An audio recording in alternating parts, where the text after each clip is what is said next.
بالله من الشيطان الرجيم. بسم الله الرحمن الرحيم. مثلهم كمثل الذي استوقد نارا فلما أضاءت ما حوله ذهب الله بنورهم وتركهم في ظلمات لا يبصرون صم بكم عمي فهم لا يرجعون.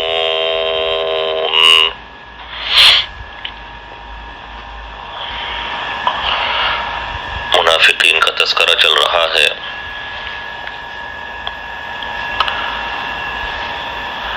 منافقین کے سلسلے میں ان کے احوال کو، ان کی صفات کو بیان فرمانے کے بعد اللہ تبارک و تعالی ان کے سلسلے میں اور مزید وضاحت فرماتے ہیں اور مثال کے ذریعے ان کی حالت اور کیفیت کو اللہ بیان فرما رہے ہیں، اس لیے کہ مثال یہ کسی وضاحت کی تکمیل اور تتمیم کے طور پر بھی استعمال ہوتی ہے. کوئی چیز قابل وضاحت ہو، کوئی چیز قابل بیان ہو تو اس کے اندر مثال سے اس کی وضاحت ہو جائے، مثال سے اس کی تبیین اور بیان ہو جائے تو یہ کسی چیز کی وضاحت کا سب سے اعلیٰ حصہ ہوتا ہے، سب سے اعلیٰ قسم ہوتی ہے اور بیان و وضاحت کی تکمیل ہوتی ہے. اسی لیے اللہ تبارک و تعالی نے ان کی وضاحت اور ان کی صفات اور ان کے احوال کو بیان کرتے ہوئے وضاحت کی اعلیٰ قسم مثال کو بھی اللہ تبارک و تعالی نے یہاں بیان فرمایا ہے اور ان کے صفات و احوال کو اور ان کی کیفیات کو اللہ نے مثال کے ذریعے سمجھایا ہے. اور مثال در حقیقت اپنے اندر ایک ایسی خاص شان رکھتی ہے کہ اس کے ذریعے سے حقائق جو ہیں وہ بالکل نکھر کر سامنے آ جاتے ہیں. حقیقت کے اوپر پڑے ہوئے پردے مثال کے ذریعے اٹھ جاتے ہیں اور جو دقائق ہوتے ہیں، بہت گہری اور باریک چیزیں ہوتی ہے، وہ بھی مثال کے ذریعے سامنے آ جاتے ہیں. اسی لیے قرآن کریم میں خاص طور پر الامثال اللہ نے بہت زیادہ مثالیں بیان فرمائی ہیں اور مثالوں کے اوپر بہت فوکس کیا ہے، اس لیے کہ مثال کے ذریعے بات جتنی واضح ہو کر نکھر کر سامنے آ جاتی ہے، بسا اوقات کچھ چیزیں غائب ہوتی ہے، مثال کے ذریعے اس کو شاہد اور حاضر کر دیا جاتا ہے.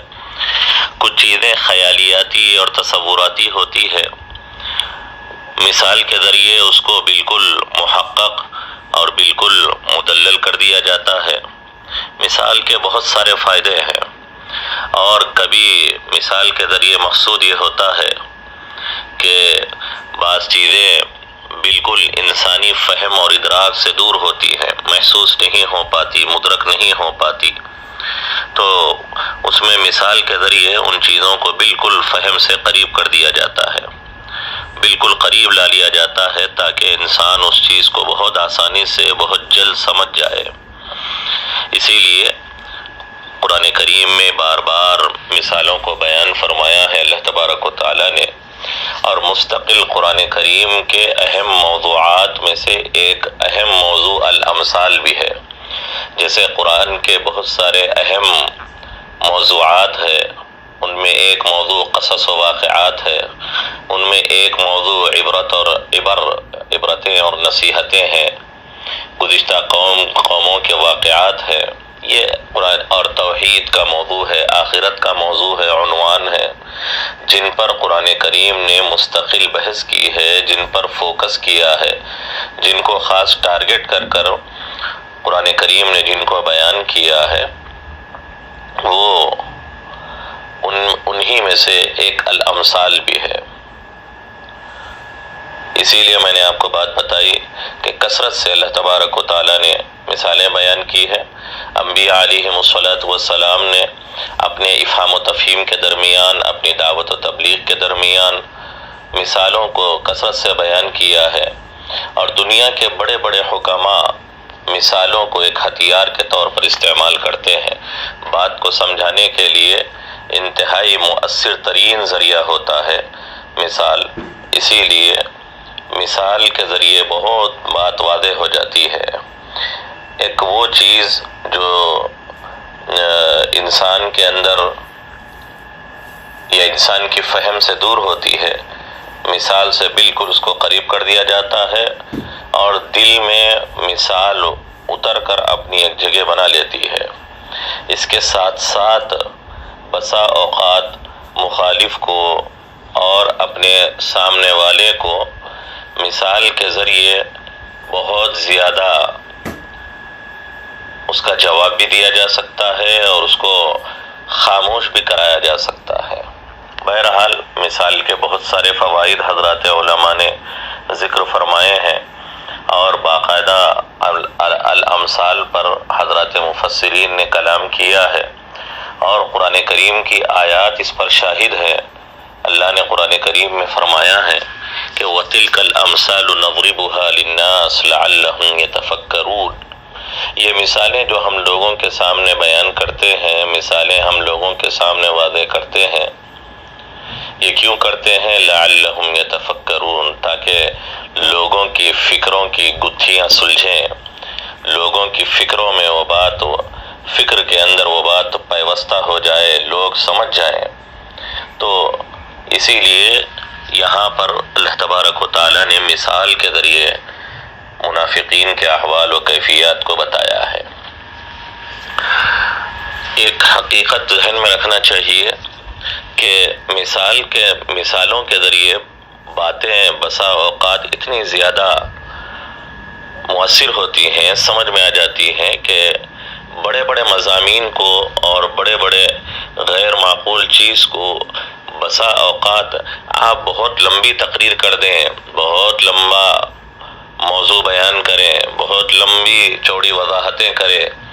بسا اوقات سامنے والے کے ذہن میں، سامنے والے کے فہم میں وہ چیز اتر نہیں پاتی۔ بس ایک چھوٹی سی مثال دے دی جاتی ہے جس سے پورا مضمون، پورا عنوان اور پورا مواد سمجھ میں آ جاتا ہے۔ قرآن کریم میں اللہ تبارک و تعالیٰ نے ایسے ہی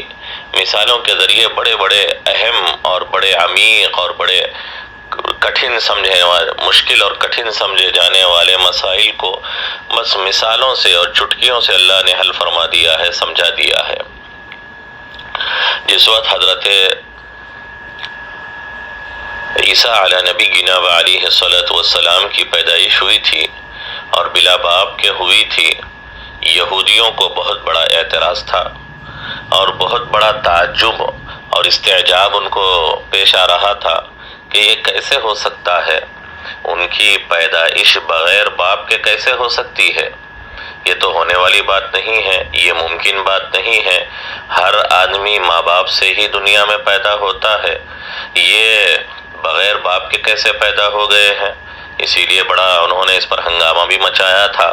اور بڑی لیدے ہوئی تھی۔ اسی لیے اللہ نے حضرت مریم رضی اللہ عنہا کو بالکل سکوت اختیار کرنے، خاموش رہنے، اور کچھ اگر مسئلہ پیش آ جائے تو لڑکے کی طرف اشارہ کر دینے کی بات کہی تھی۔ تو یہ بہت بڑا ان کے ذہنوں میں مسئلہ تھا، اعتراض پیش آ رہا تھا، سمجھ میں نہیں آ رہا تھا۔ تو اللہ تبارک و تعالیٰ نے قرآن کریم میں ایک چھوٹی سی مثال کے ذریعے اس کو سمجھایا، اور قرآن کریم میں اللہ نے فرمایا ان مثل عیسیٰ عند اللہ کمثل آدم خلقہ من تراب ثم قال له کن فیکون۔ ارے تم کو عیسیٰ کی پیدائش پر اتنا استعجاب اور تحیر ہو رہا ہے، اتنی پریشانی تم کو لاحق ہو رہی ہے، آخر کیا بات ہے؟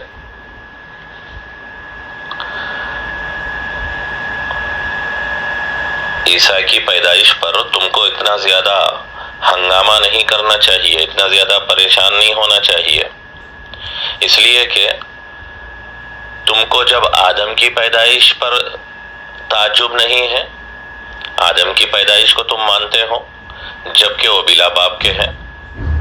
بغیر ماں باپ کے جب اللہ نے حضرت آدم کو پیدا فرمایا ہے تو ایسے ہی اللہ کے لیے تو بغیر باپ کے عیسیٰ کا پیدا کرنا کوئی بڑی بات نہیں ہے۔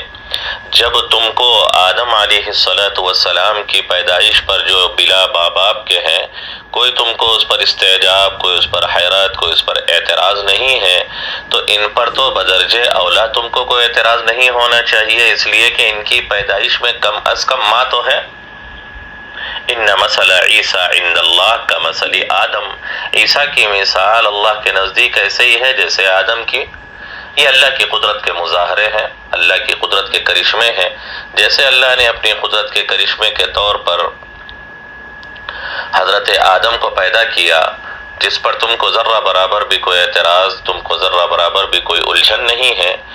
ایسے ہی اللہ نے اپنی قدرت سے، اپنی قدرت کی کرشمہ سازی سے حضرت عیسیٰ کو پیدا کیا۔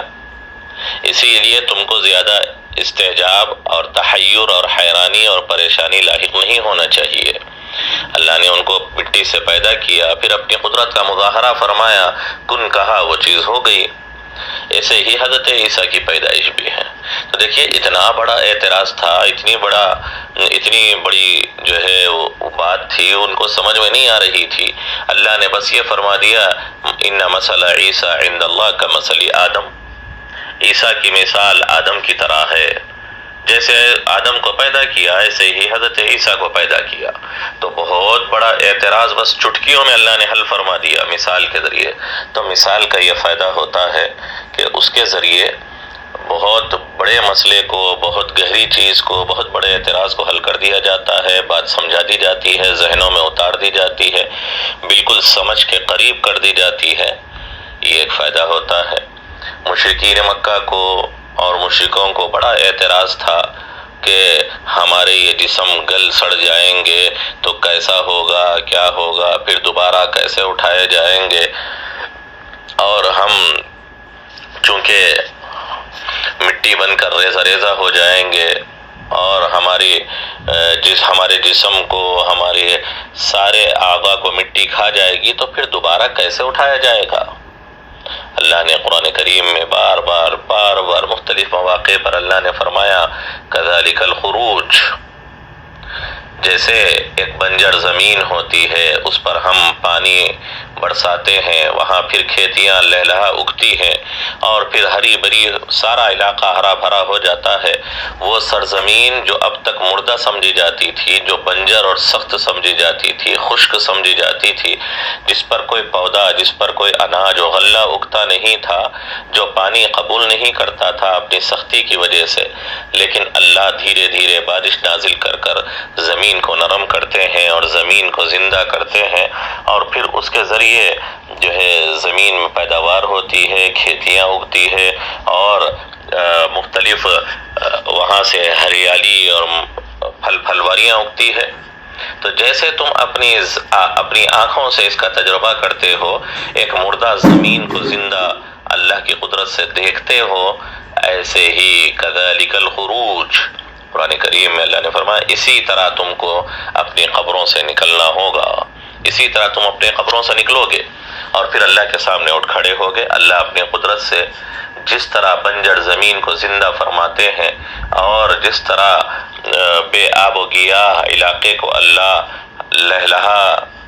لہلہا کر ہریالی سے بھر دیتے ہیں، ایسے ہی تمہارے ختم ہو جانے، تمہارے مردہ ہو جانے، تمہارے مر جانے کے بعد بھی اللہ تم کو دوبارہ اٹھ کھڑا فرمائیں گے اور اللہ دوبارہ زندہ فرمائیں گے۔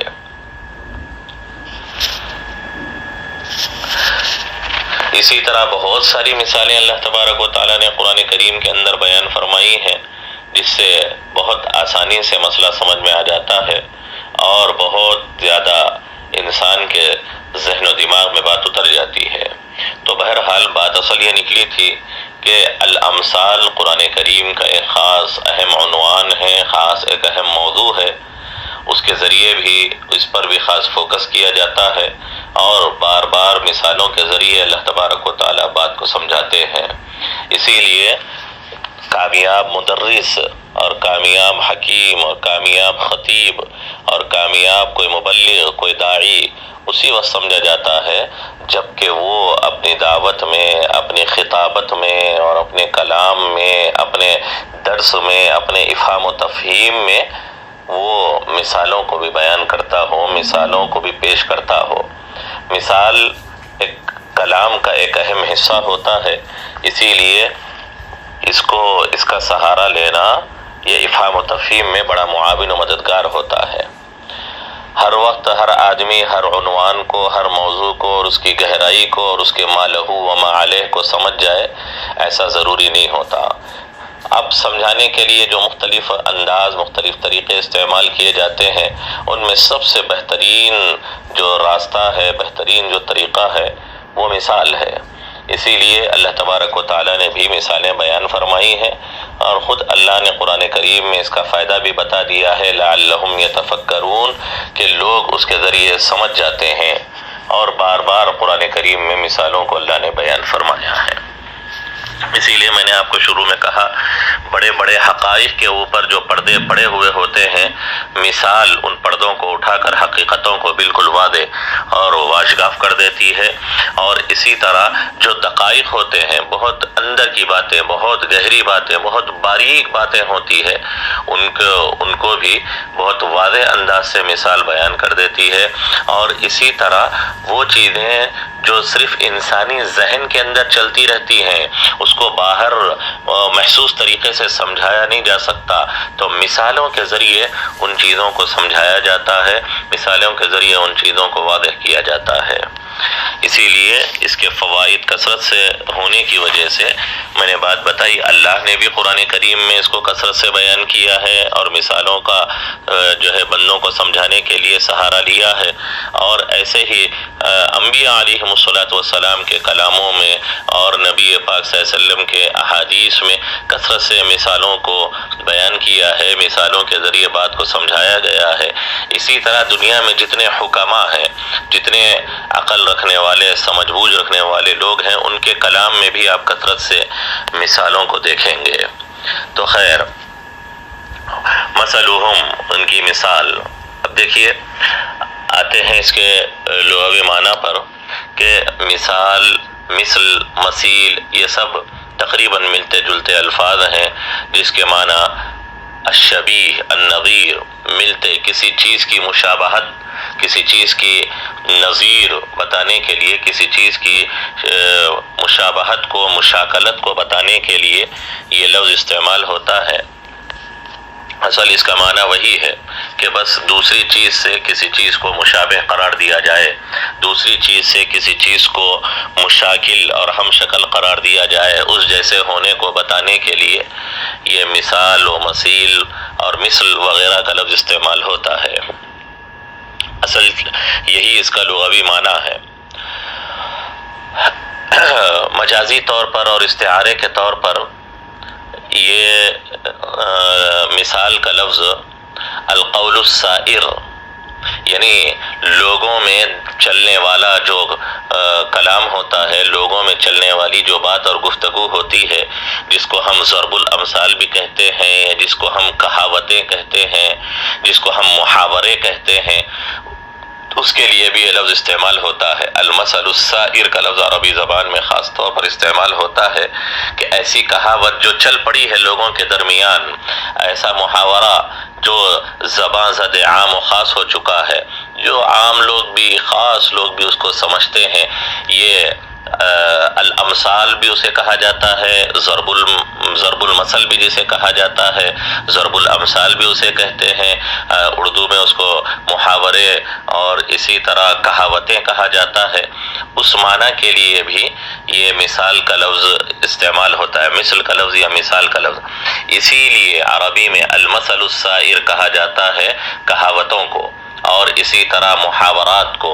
اور اسی طرح جو جملے لوگوں کے درمیان چلتے ہیں اس کو المثل السائر کہا جاتا ہے۔ جیسے ہم اردو زبان میں استعمال کرتے ہیں، جو ہمارے پاس کہاوتیں، جو ہمارے پاس محاورات استعمال ہوتے ہیں، جیسے ہم کہتے ہیں کہ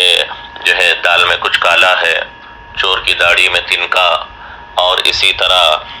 الٹا چور کوتوال کو ڈانٹے۔ یہ جو ہے یہ امثال ہے، یہ محاورات ہے، اور یہ ضرب المثلیں ہیں، یہ کہاوتیں ہیں۔ یہ کہنے سے کچھ اور اس کے پیچھے ہم کسی کو کوئی خاص بات پیش آنے پر ایک مثال دیتے ہیں کہ کوئی آدمی غلطی کرے اور پھر الٹا کسی کو اور سینہ زوری کرے، الٹا ایسے ظاہر کرے کہ دوسرے کے اوپر وہ کیا کر رہا ہو، غلطی کا دوش دوسرے پر ڈال رہا ہو، تو ایسے مواقع پر کہا جاتا ہے کہ الٹا چور کوتوال کو ڈانٹے۔ تو یہ جو امثال ہوتے ہیں، یہ اس جیسی چیزوں کے اوپر بھی مثال کا لفظ بولا جاتا ہے، مثال کا لفظ استعمال کیا جاتا ہے۔ اس لیے کہ یہاں پر بھی آپ دیکھیں اس معنی میں استعمال اس وجہ سے کیا جاتا ہے یہ لفظ، مثال کا لفظ، کہ دونوں کے اندر مشابہت ہوتی ہے۔ وہ آدمی جو کوئی غلط کام کرے پھر اس کے بعد اس پر جو ہے اڑا رہے اور دوسرے پر وہ اس غلط کام کا دوش ڈالنے لگے اور اس پر سینہ زوری کرنے لگے اور ماننے کے لیے بالکل تیار نہ ہو، تو اس کے درمیان اور یہ جو کہاوت بنی ہے الٹا چور کوتوال کو ڈانٹے، اس کا ایک خاص پس منظر ہے، اس کے درمیان مشابہت ہے۔ اسی وجہ سے ایسے مواقع پر یہ کہاوت بولی جاتی ہے، یہ مثال بیان کی جاتی ہے، یہ ضرب المثل بیان کی جاتی ہے۔ اسی مناسبت سے اور اسی جو ہے موافقت کی وجہ سے مثال کو مثال کہا جاتا ہے، اس لیے کہ مثال کے معنی میں مشابہت کا معنی پایا جاتا ہے،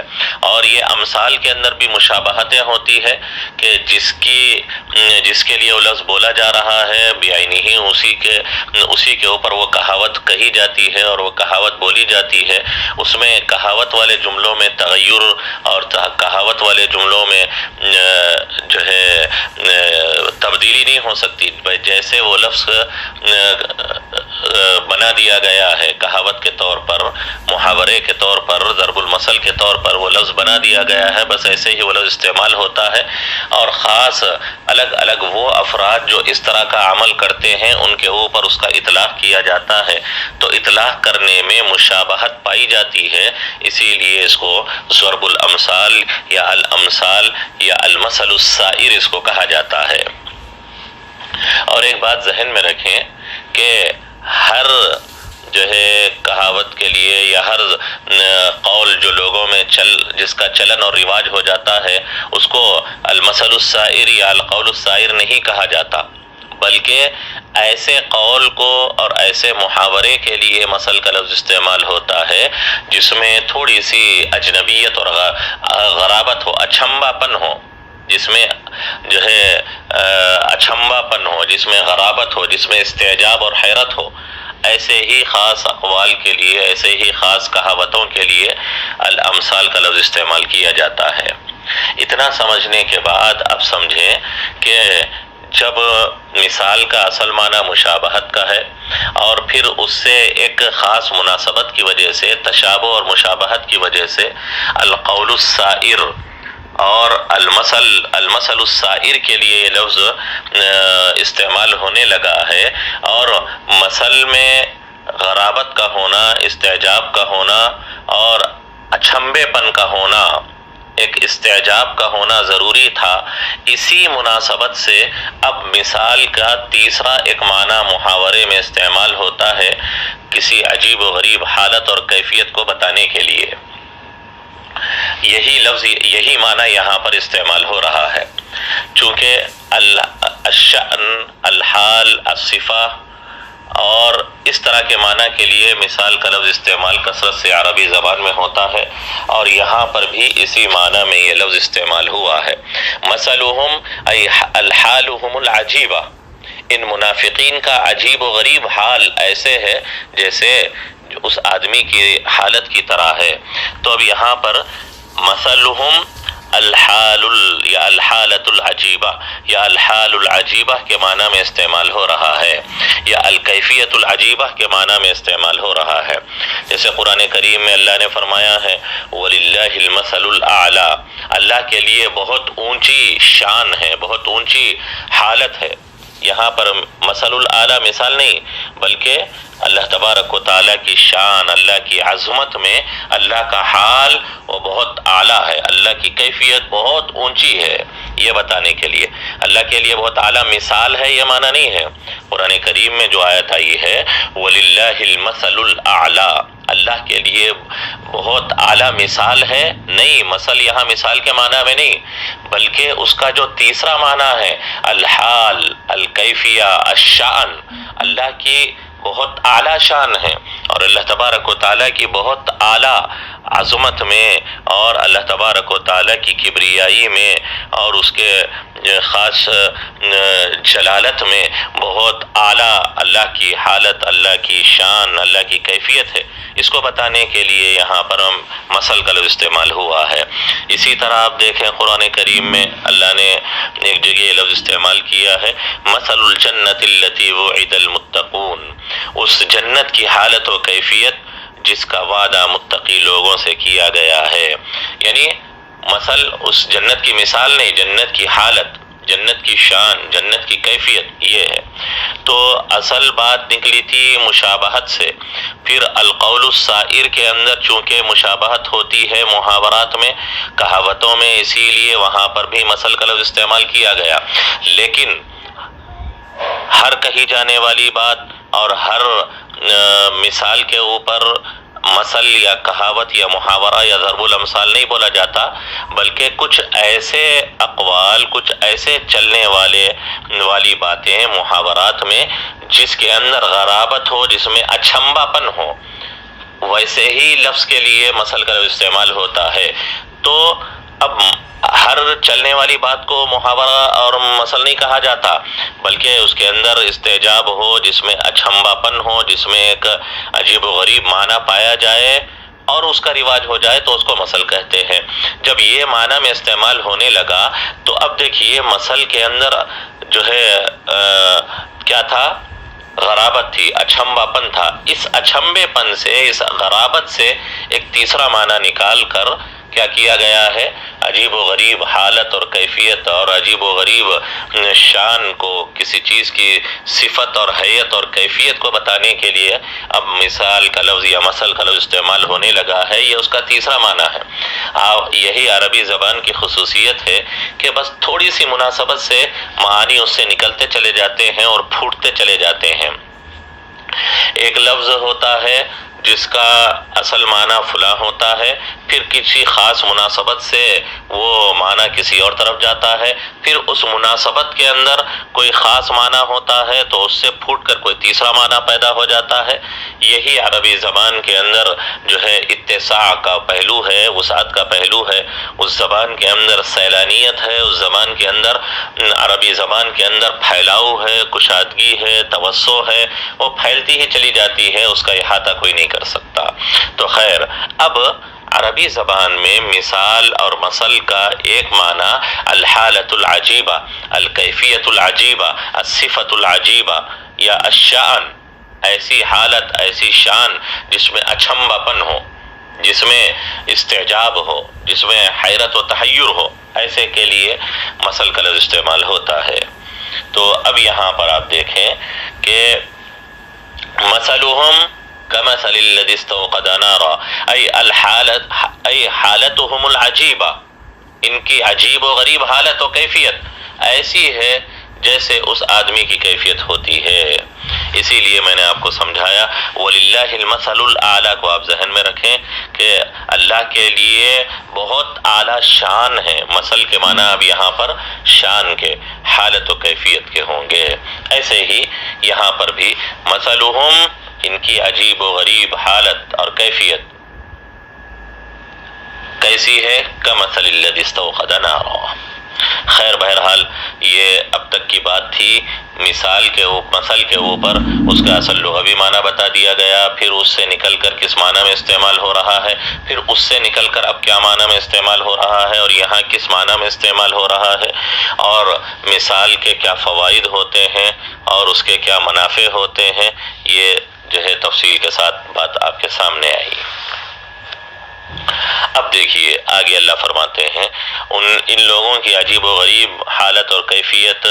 اور ان کی مثال ایسے ہے الذی استوقد نارا، اس آدمی کی طرح ہے جو آگ جلائے، جو آگ کو بھڑکائے. اب یہاں دیکھیں آپ الذی کا لفظ آیا ہے، الذی استوقد نارا.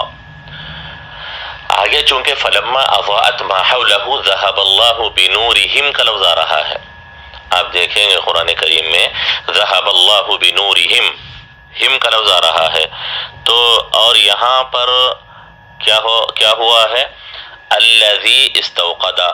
تو ایسے ہی ذهب الله بنوره ہونا چاہیے تھا، اس لیے کہ الذی بھی واحد ہے، استوقد بھی واحد ہے. اسی لیے اسی مناسبت سے جب فلما اضاءت ما حولہ، لما شرط ہے، ذهب الله بنوره یہ جواب شرط ہے، تو ذهب الله بنوره ہونا چاہیے، لیکن بنورهم کا لفظ وہاں پر استعمال ہوا ہے، تو وہاں جمع کا لفظ استعمال ہوا ہے. اسی وجہ سے حضرات مفسرین کو الذی کے لفظ کے اندر تعویل کرنا پڑا اور یہ کہنا پڑا کہ الذی یہاں پر الذین کے معنی میں ہے. الذی اگرچہ یہ واحد اور مفرد کا لفظ ہے، لیکن یہاں پر یہ جیسے ما اور من اپنے اندر مفرد معنی بھی رکھتے ہیں اور جمع کا معنی بھی رکھتے ہیں. آپ نے پڑھا ہے کہ من کا جو لفظ ہے اور ما کا جو لفظ ہے، یہ دونوں لفظ اپنے اندر واحد کا معنی بھی رکھتے ہیں اور جمع کا معنی بھی رکھتے ہیں.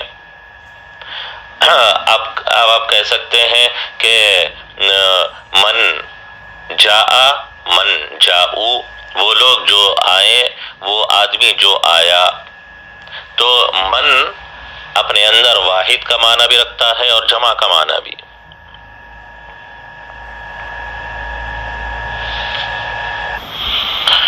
بسم اللہ الرحمن الرحیم. تو بات یہ چل رہی تھی کہ یہ جو کمثلی الذی استوقد جو بات آئی ہے، چونکہ آگے بنورہم آ رہا ہے اور ذہب اللہ بنورہم والا جملہ لما کا جواب شرط بن رہا ہے، اسی لیے یہ ماننا پڑے گا کہ یہاں پر الذی الذین کے معنی میں ہے جو جمع کا معنی استعمال ہوتا ہے. اور بعض الفاظ ایسے ہیں جو اپنے اندر واحد اور جمع دونوں معنی رکھتے ہیں، تو یہاں پر بھی ہم یہ کہیں گے کہ الذی جو ہے وہ الذین کے معنی میں استعمال ہو رہا ہے. جیسے ایک جگہ قرآن کریم میں یہ ایسے ہی تعبیر استعمال ہوئی ہے والذی جاء بالصدق وصدق به اولئک هم المتقون. دیکھیے والذی جاء بالصدق وصدق به واحد ہے، الذی بھی واحد ہے، جاء بالصدق وصدق به یہ بھی واحد ہے. اس کے بعد اولئک هم المتقون کہا گیا، اولئک ذالک لانا چاہیے، لیکن اولئک کا لفظ وہاں استعمال ہوا ہے. تو یہاں پر بھی یہی تعویل حضرات مفسرین نے فرمائی ہے کہ الذی الذین کے معنی میں ہے یہاں پر. تو ایسے ہی یہاں پر بھی الذی الذین کے معنی میں لیا جائے گا، جبکہ ہم آگے آپ ذہن میں رکھیں ترکیبی اعتبار سے ہم وہاں آگے بتائیں گے کہ راجح تفسیر تو یہی ہے ترکیبی اعتبار سے کہ ذہب اللہ بنورہم یہ جواب شرط بن رہا ہے لما کا. بعض مفسرین نے جواب شرط کو محذوف مانا ہے اور ذہب اللہ بنورہم یہ مستقل الگ جملہ مانا ہے. تو جب مستقل الگ جملہ مان لیں گے تو پھر اب بنورہم کی ہم ضمیر کو وہ ماقبل والے منافقین کی طرف لوٹایا جائے گا، کوئی مسئلہ پیدا نہیں ہوگا. یہ مسئلہ اس وقت ہوگا جب کہ ہم ذہب اللہ بنورہم والے جملے کو لما اضاءت ما حولہ کے جو ہے جملے شرط کا جواب مانے تو شرط و جزا میں موافقت ہوتی ہے، اور الذی جو ہے جملہ وہ الذی وہ واحد آ رہا ہے، نورہم جمع آ رہا ہے، مطابقت نہیں رہے گی. اسی لیے اس الذی کو الذین کے معنی میں لے لیں گے اور ایسے مانیں گے جیسے کہ من اور ما ہوتے ہیں اس میں واحد اور جمع دونوں معنی کا احتمال ہوتا ہے، ایسے ہی یہاں پر بھی الذی کے اندر بھی واحد و جمع کا معنی محتمل ہے اور الجمع کے معنی یہاں پر لیے جا رہے ہیں. تو معنوی طور پر نورہم میں ہم ضمیر جمع لائی گئی ہے، اور استوقدا یہ الذی کے لفظ مفرد کی رعایت کی وجہ سے استوقدا لایا گیا. جب یعنی سوال پیدا ہو سکتا ہے کہ جب یہ الذی جمع کے معنی میں ہے تو الذی استوقدوا لانا چاہیے جمع کا صیغہ، لیکن استوقدا واحد لایا گیا ہے. تو اسی کا میں نے جواب دیا کہ استوقدا واحد لفظ الذی کے ظاہری لفظ مفرد ہونے کی وجہ سے ظاہراً وہ مفرد ہے، اسی لیے استوقدا لایا گیا، اور معنی میں جمع کے ہے اسی لیے نورہم ہم ضمیر جمع کی لائی گئی ہے.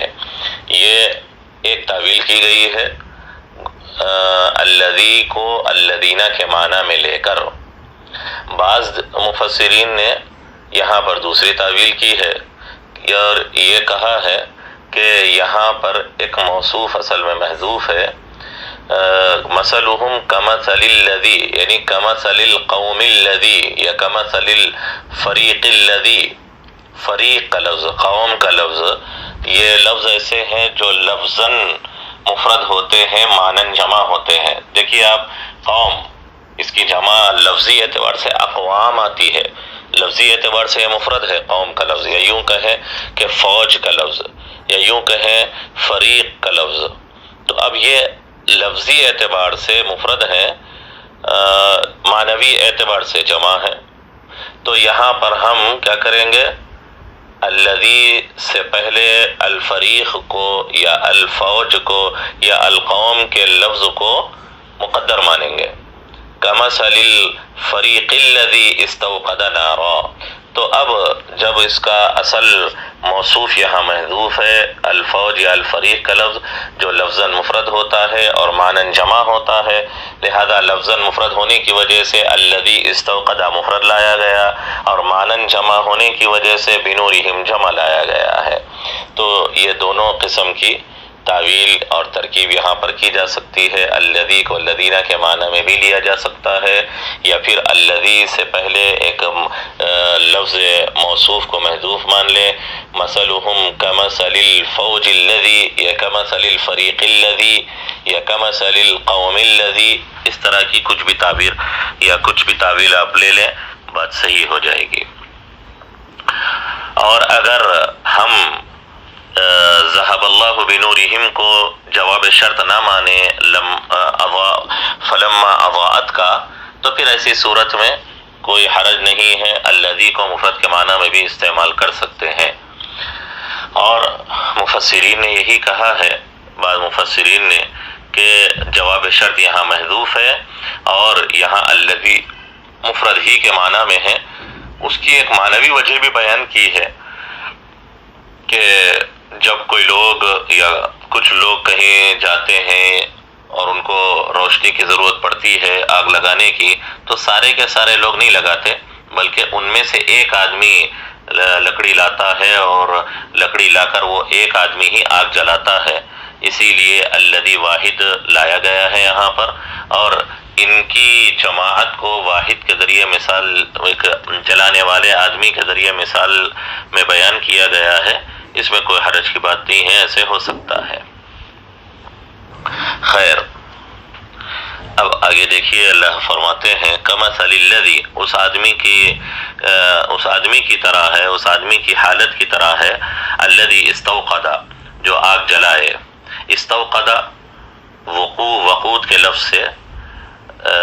باب استفعال میں اس کو لایا گیا ہے، تھوڑا سا محنت کر کر، تھوڑا سا مشقت کر کر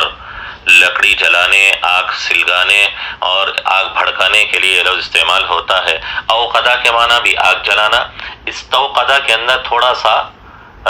طلب اور محنت اور کوشش کے ذریعے آگ جلانے کا معنی استعمال ہوتا ہے۔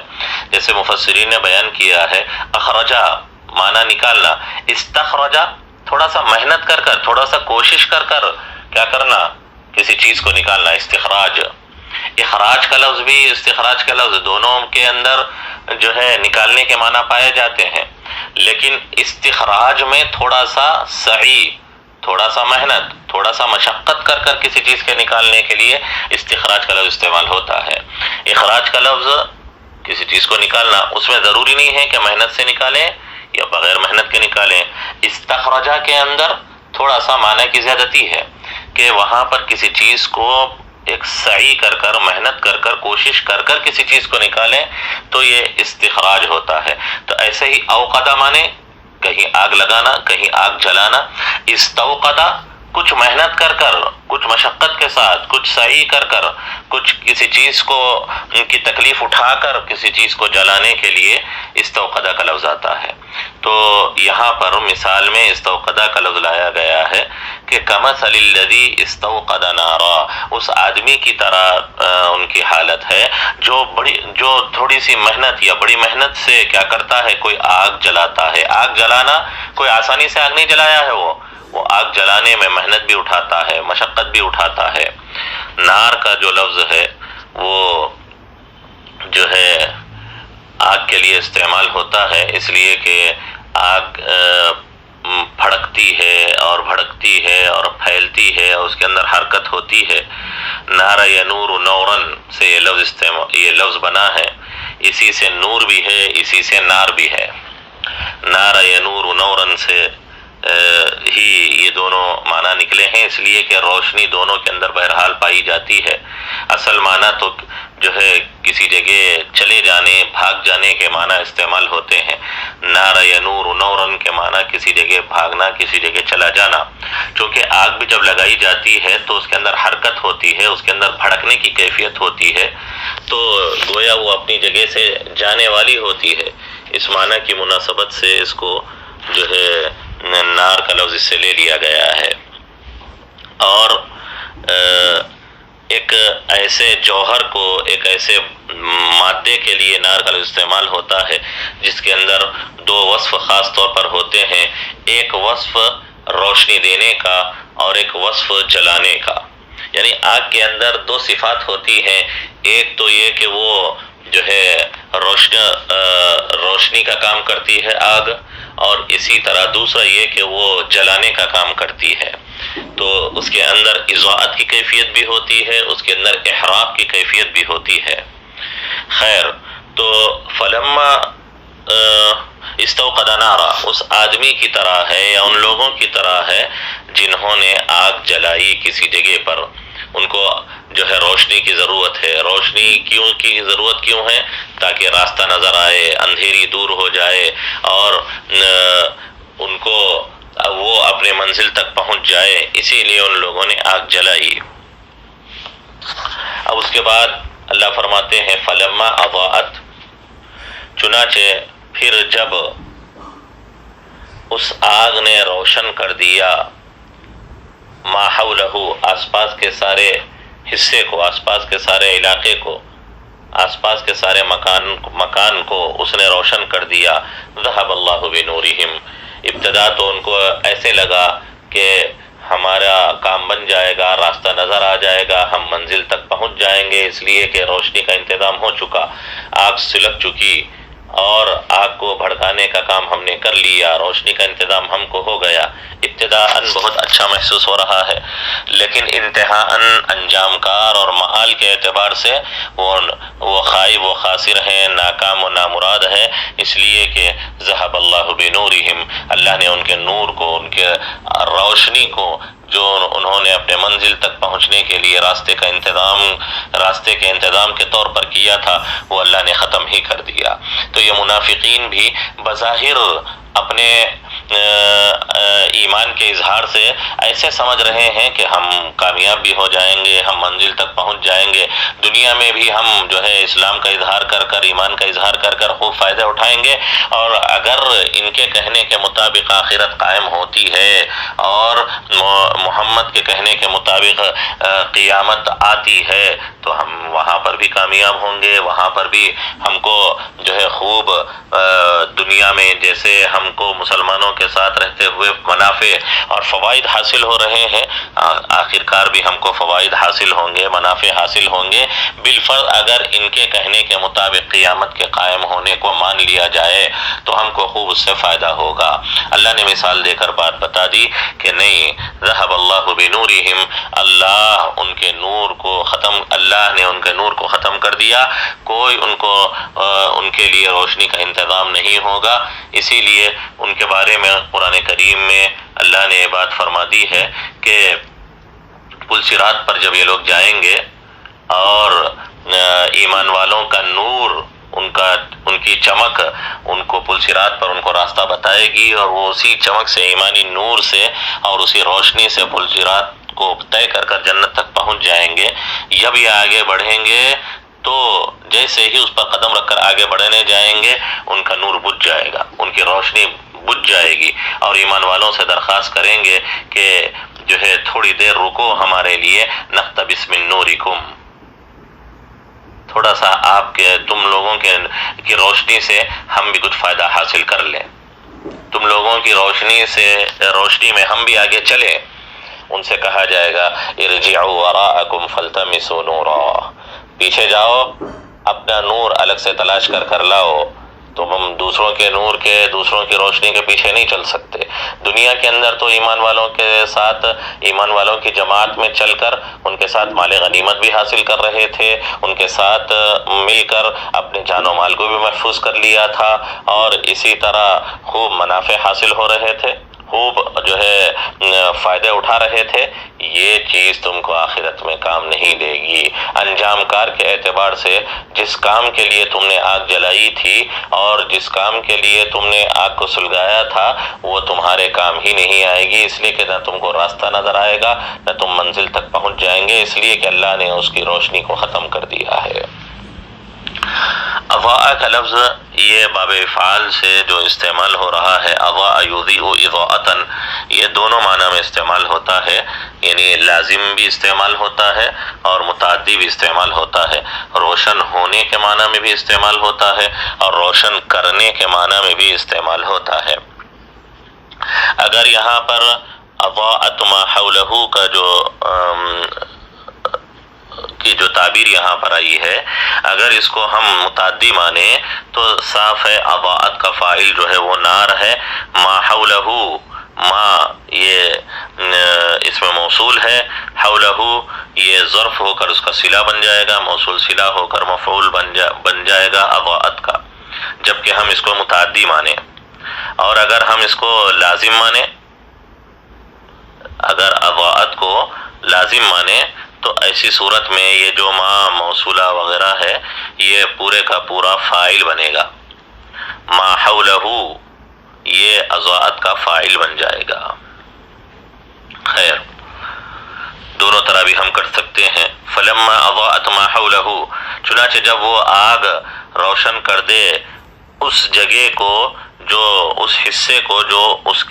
شخص کے آس پاس ہے، یا جب روشن ہو جائے وہ مقام جو اس کے آس پاس کا مقام ہے، دونوں طرح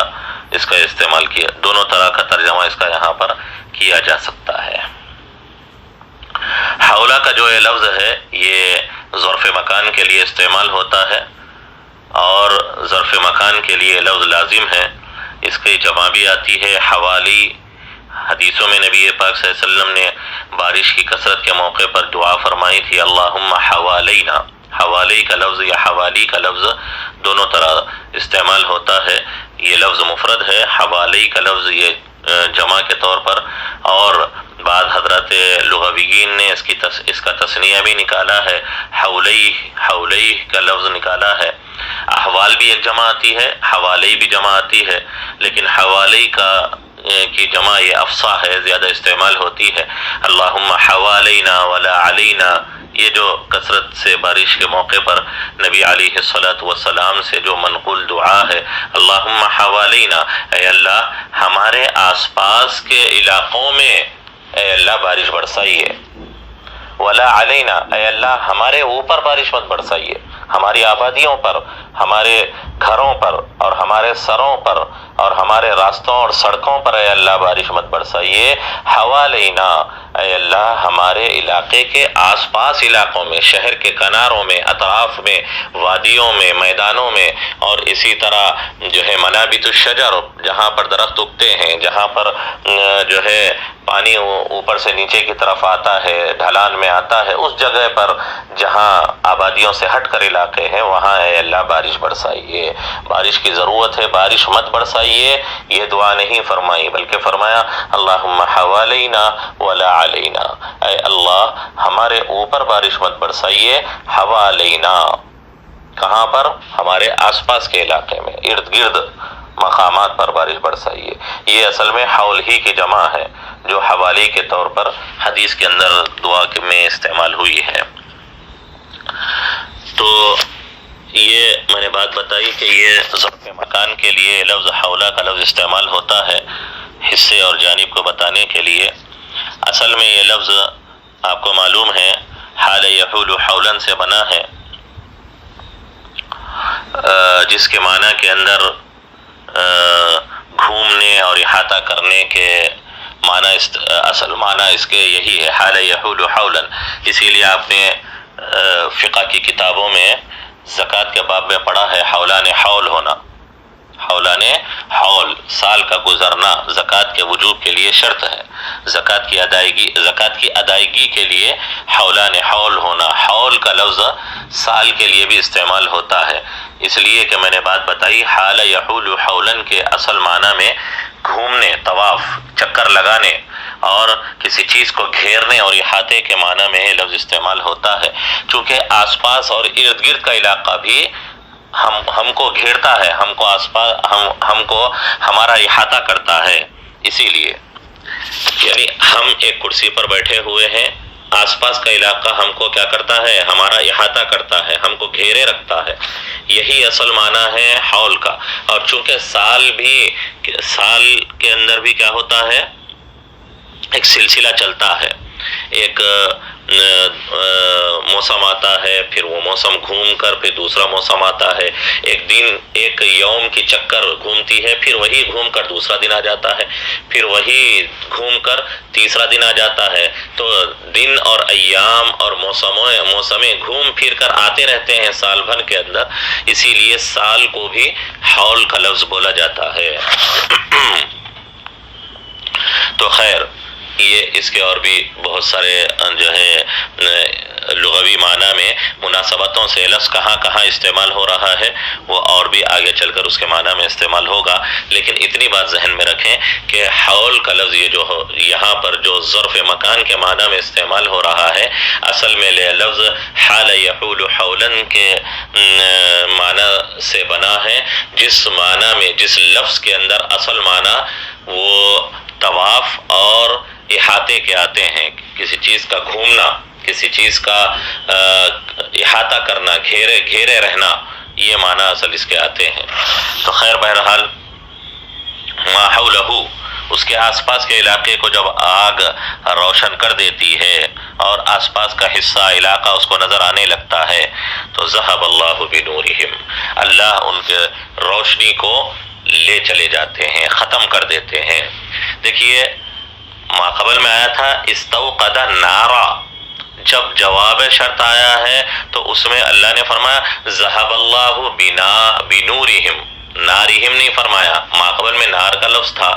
اور یہاں پر نور کا لفظ استعمال ہو رہا ہے، ذہب اللہ بنورہم۔ حضرت علامہ آلوسی رحمۃ اللہ علیہ نے اس کی وجہ یہ بیان کی ہے کہ آگ کے روشن کرنے کی اصل بنیاد اور اصل وجہ، اصل منفعت اور فائدہ اس کا کیا تھا؟ روشنی دینا تھا۔ راستہ نظر آنے کے لیے روشنی کا انتظام کرنا تھا، جو اصل منفعت اور فائدہ ہے وہی اللہ نے ختم کر دیا۔ یہاں آگ آدمی نے رات کے وقت میں جو جلائی تھی وہ راستہ نظر آنے اور منزل تک پہنچنے کے لیے جلائی تھی۔ یہاں پر آگ کس کے لیے نہیں جلائی گئی تھی؟ پکانے کے لیے نہیں تھی، بلکہ راستہ نظر آنے کے لیے، روشنی کا انتظام ہونے کے لیے تھی۔ اللہ نے ان کے آگ جلانے کا جو اصل فائدہ تھا وہی ختم کر دیا۔ اسی کو بنورہم سے اللہ نے بیان فرمایا ہے کہ کسی چیز کو کرنے کا جو اصل مقصد ہے، کسی چیز کو کرنے کا جو اصل نفع ہے، اس کی جو اصل منفعت ہے وہی ختم کر دیا جائے، وہی اسی چیز کو اڑا دیا جائے۔ تو گویا اللہ نے یہ بات بتائی ہے کہ ان کی اصل حقیقت کو، آگ جلانے کا جو اصل فائدہ ہے، جو اصل منفعت ہے، جو اصل مقصود ہے، وہی مقصود اللہ نے ختم کر دیا۔ تو ان لوگوں نے بھی یہ چاہا تھا کہ ہم بھی جو ہے ہمارے ہاتھ میں بھی دونوں ہاتھوں میں لڈو ہوگا، دنیا بھی ہماری ہوگی، آخرت بھی ہماری ہوگی، اور یہاں جو ہے ابتدا بھی ہماری اچھی ہوگی، انتہا بھی ہماری اچھی ہوگی، ہمارا مبدا بھی اچھا ہوگا، ہمارا منتہا بھی اچھا ہوگا۔ ان لوگوں نے جو سمجھ لیا تھا اور اپنے ذہن کے اعتبار سے بڑے خوش تھے کہ ہمارے دونوں ہاتھوں میں لڈو ہے اور ہم دونوں جو ہے جہاں میں کامیاب ہوں گے، اور ہم جیسے ابتدا میں خوش ہیں، انجام کار کے اعتبار سے بھی ہمارا بھلا اور اچھا ہوگا۔ اللہ نے فرمایا نہیں، ایسا نہیں ہو سکتا۔ ذہب اللہ بنورہم، تم جو ظاہری طور پر ایمان کا اظہار کر اور تم ظاہری طور پر اسلام کو ظاہر کر جو فائدہ اٹھانا چاہتے ہو، وہ فائدہ اللہ اٹھانے نہیں دیں گے۔ انجام کار کے اعتبار سے تم کو اس ظاہری اسلام کا فائدہ نہیں ہوگا۔ منافقین کو اللہ نے بات بتا دی کہ ان کو کوئی فائدہ ہونے والا نہیں ہے انجام کے اعتبار سے۔ ظاہری طور پر ابتدا میں کچھ فائدہ اٹھا لیں، جیسے آگ جلی، بس تھوڑی سی روشنی ہوئی، آس پاس کا علاقہ کچھ تھوڑا سا منور ہوا، بس اتنا ہی اس کا فائدہ ہے۔ آگے چلنے، منزل تک پہنچنے کا کوئی فائدہ اس کا نہیں ہے، اس لیے کہ اللہ نے بجھا ہی دیا ہے اس کو۔ ایسے ہی انہوں نے اسلام کا، کلمے کا اظہار کیا، بس تھوڑی دیر کا ہے، بس تھوڑے دیر کے لیے ان کو منفعت حاصل ہوئی، ان کو جو ہے مال غنیمت میں حصہ ملنے لگا اور ان کی جان و مال محفوظ ہونے لگی، معاشرے میں ان کو مسلمان سمجھ کر عزت دی جانے لگی، اور ان کے دنیاوی کام بننے لگے، ان کو عہدے اور منصب ملنے لگے، اور ان کے دنیا میں جو ہے شادی بیاہ نکاح ہونے لگے۔ یہ دنیا کے کچھ تھوڑے سے نفع ان کو حاصل ہوئے، لیکن جو اصل منافع ہیں، جو اصل انجام کار کے اعتبار سے، جو اصل اس ایمان اور اظہار اور کلمے کا جو اصل نفع ہونا چاہیے، اس نفع ہی کو اللہ نے ختم فرما دیا۔ اسی لیے اللہ نے بنارہم، ذہب اللہ بنارہم کے بجائے بنورہم اللہ نے یہاں ذکر فرمایا ہے۔ خیر، ایک آخری بات یہاں پر سن لیں کہ یہاں پر اللہ نے صحابہ کا جو لفظ ہے، کسی چیز کے ختم کر دینے، کسی چیز کو دور کر دینے کے لیے جب یہ لفظ استعمال ہوتا ہے، یہ با کے صلے کے ساتھ اللہ نے یہاں استعمال کیا۔ ذہب اللہ بنورہم، اللہ نے ان کے نور کو لے اڑے ہیں، اللہ نے اس کے نور کو ختم کر دیا ہے، یہ معنی ہے۔ حالانکہ یہی معنی اذہبا کے فعل سے بھی لایا جا سکتا تھا، یہ بھی کہا جا سکتا تھا کہ اذہب اللہ نورہم، اللہ نے ان کے نور کو ختم کر دیا۔ وہ معنی جو با کے صلے کے ساتھ یہاں پر لایا جا رہا ہے، حمزہ لا کر بھی، یعنی باب افعال میں لے جا کر بھی ذہبا پر حمزہ لگا دیں، اذہبا بن جائے گا۔ اذہب اللہ نورہم بھی ہو سکتا تھا، لیکن یہاں پر ذہب اللہ بنورہم با لایا گیا ہے۔ تو حضرات مفسرین نے بڑا اہم نقطہ یہاں بیان کیا ہے اور یہ بتایا ہے کہ دیکھیے، دونوں متعدی بنانے کے لیے آتے ہیں، با بھی متعدی بنانے کے لیے یہاں پر آیا ہے، اس لیے کہ ذہبا مانے جانا، لازم مانا ہے۔ ذہبا بھی قدا، کسی چیز کو لے کر جانا، تو ذہبت بزید، میں زید کو لے کر گیا، تو با بھی متعدی بنانے کے لیے ہے، اور حمزہ یعنی باب افعال میں لے جائیں، یہ بھی متعدی بنانے کے لیے ہوتا ہے۔ لیکن یہاں پر اذہبا نہ لا کر، اذہب اللہ نورہم نہ لا کر، ذہب اللہ بنورہم با لائے ہیں۔ اس کی بنیادی وجہ یہ ہے کہ با یہاں پر استصحاب کو بتانے کے لیے آیا ہے۔ ایک بات ذہن میں رکھیں، ذہبت بزید، میں زید کے ساتھ گیا، اور اذهبت زیدا، میں زید کو لے کر گیا۔ معنی لفظی طور پر دونوں ایک ہی معنی نظر آ رہے ہیں، لیکن تھوڑا سا باریک یہاں پر فرق ہے۔ اذهبت زیدا، میں زید کو بھیجا دیا، میں زید کو لے کر گیا، اس میں ساتھ لے جانے کا کوئی معنی نہیں ہے۔ یہاں پر ساتھ بھی جا سکتے ہیں اور کیا بھی کر سکتے ہیں، الگ الگ بھی جا سکتے ہیں۔ اذهبت زیدا، میں زید کو لے کر گیا، یعنی ایسا ہو سکتا ہے کہ میں نے اس سے کہا چلنے کے لیے اور میں گیا، پھر اس کے بعد زید آیا، ایسا بھی ہو سکتا ہے۔ لیکن اس کے برخلاف اگر ذهبت بزید کہہ دے تو دونوں مصاحبت کا ہے یہاں پر، تو زید کو ساتھ لے کر گیا، یہ معنی ہوگا وہاں پر۔ تو یہاں پر اللہ نے یہ فرمایا ہے کہ ذہب اللہ بنورہم، اسی وقت اللہ نے ساتھ ان کے نور کو ختم کر دیا۔ اگر اذہب لاتے تو وہ مصاحبت اور فی الفور کے معنی ادا نہ ہوتے، اور اللہ نے ان کے نور کو فی الفور ابھی ساتھ ختم کر دیا، اور ایسے ختم کر دیا اور ایسے لے کر چلے گئے کہ پھر اب وہ نور ان کو واپس نہیں مل سکتا، ان کو نور واپس حاصل نہیں ہو سکتا، روشنی واپس حاصل نہیں ہو سکتی، اس لیے کہ اسی وقت ساتھ لے کر چلے گئے ہیں۔ اگر اذہبہ لایا جاتا تو ایسا امکان تھا کہ جانے والا پہلے چلا گیا، اب جس چیز کو لے جانے کی بات آ رہی ہے، ہو سکتا ہے کہ وہ بعد میں آئے، اور ہو سکتا ہے کہ تھوڑی روشنی ان کو بعد میں بھی واپس ان کو ملے، اسی لیے یہاں پر اذہبہ کا لفظ استعمال نہیں کیا گیا ہے، بلکہ ذہب اللہ بنورہم، اللہ ان کے نور کو لے کر گئے ہیں، یعنی اللہ نے فی الفور ان کے نور کو ایسے ختم کر دیا کہ اب واپس اس روشنی کے آنے کا کوئی امکان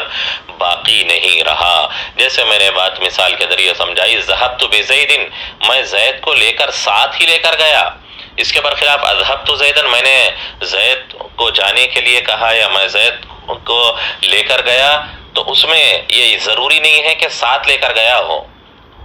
جانے کے لیے کہا، وہ بھی پہنچ تو گیا، لیکن میرے ساتھ پہنچا ہو ضروری نہیں ہے۔ ایسا ہو سکتا ہے کہ میں نے اس کو کہا کہ بھائی وہاں آپ کو پہنچنا ہے، تو وہ آدھا راستہ جا کر پھر واپس آ کر پھر پہنچا ہو، ایسا بھی امکان ہے۔ تو ایسا اللہ نے بیان کیا، ذہب اللہ بنورہم، اللہ ان کے نور کو جیسے جلی تھی وہ روشنی، آگ جلی تھی، ایسے ہی جلتے ہی فوری اللہ نے اس کو کیا کر دیا ہے، ختم کر دیا ہے۔ اگر اذہب اللہ بنورہم لاتے تو ایسا امکان تھا کہ ابھی فی الفور ختم نہ ہوئی ہو، تھوڑی دیر روشن رہی ہو اور آگ کا منفعت اور آگ کا فائدہ ان کو حاصل ہوا ہو، یہ سمجھا جا سکتا تھا۔ اسی لیے اللہ نے یہاں پر اذہبہ کا لفظ استعمال نہیں کیا ہے، بلکہ ذہبہ کا لفظ استعمال کیا ہے، باقی صلے کے ساتھ، جو فی الفور کسی چیز کو لے جانے اور ختم کر دینے کے لیے استعمال ہوتا ہے۔